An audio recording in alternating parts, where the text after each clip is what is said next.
Hi guys, today I have my finished flip through of my last standard size creative journal insert. As I'm sure most of you are aware, I've been using a standard size traveler's notebook to do my creative journaling in for the past, I want to say 2 or 3 years. The reason being it was just the size that I was drawn to. It was enough space to document everything, but it wasn't a massive area to fill up. And it was also one of the most available sizes at the time. So yeah, that's the reason I went with a standard size traveler's notebook when I started. But in the past few months I have been much more drawn to using personal size. It's basically the same proportions, it's a long slim insert, but it's just a bit shorter, it's a bit smaller. So this is the personal size traveler's notebook that I'm going to be doing my creative journaling in from now on. If you missed my videos on this traveler's notebook, I'll have both the videos I did linked below for you. But yeah, this is a size comparison, so it's quite a bit smaller really. I've been using this size for my Bonnie Dory, which is my traveler's notebook that I've been documenting Bonnie in.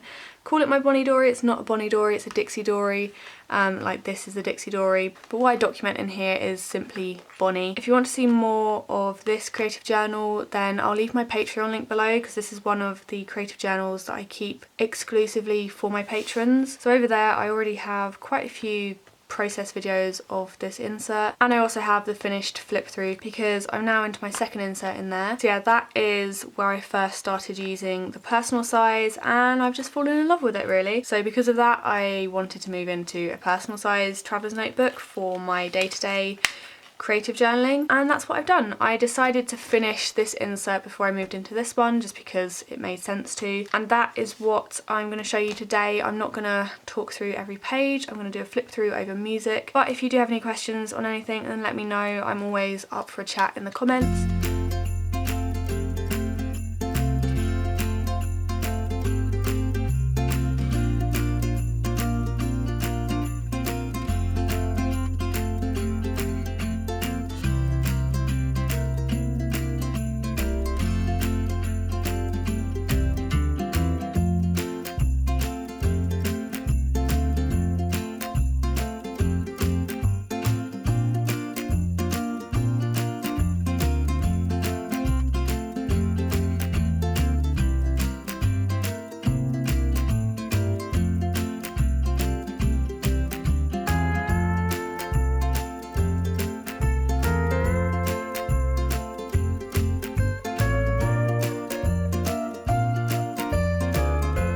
That is the whole insert. It's kind of small or shorter than my other inserts, but I think that's because this insert doesn't have quite as many pages as my other ones I was using. This is the notes and clips insert. I think I only ripped one page out of here, so I've definitely used it to its full potential.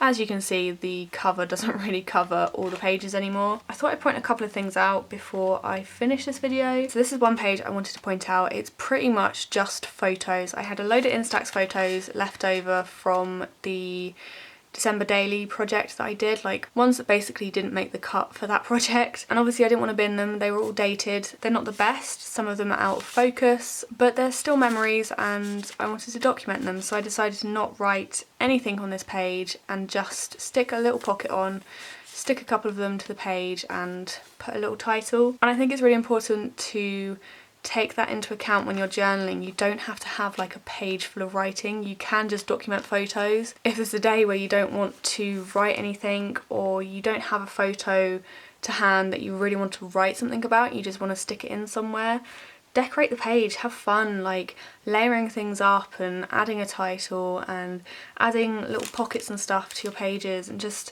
enjoy the process of getting the photos down somewhere. At the end of the day, if I hadn't have put these in here, they would just be sitting in a drawer. I wouldn't have used them in a project, so I'm glad I have them in here documented now so they can be looked at and enjoyed whenever I want. Another thing I thought I'd point out, because I do this in every single insert, but I know it's kind of odd to have a pocket full of photos at the front. I always have a pocket at the front of an insert full of photos because I always overprint photos. This one, which was a Trimcraft Bloggers Day, I had a lot of photos from this. I had photos from like the night before when we went and travelled down to Nottingham. Then I have photos from the actual event. I didn't want to do like 3 or 4 pages on one thing, so I chose my favourite photos and popped these on the page, and then the rest of them I wrote the date on the back and popped them in here. So I still have them somewhere. I'm able to look at them whenever I want. They're just not kind of displayed on a page anywhere. I had got a little bit behind with my creative journaling, so a lot of this is from 2017, but I'm definitely now I finished this, looking forward to using my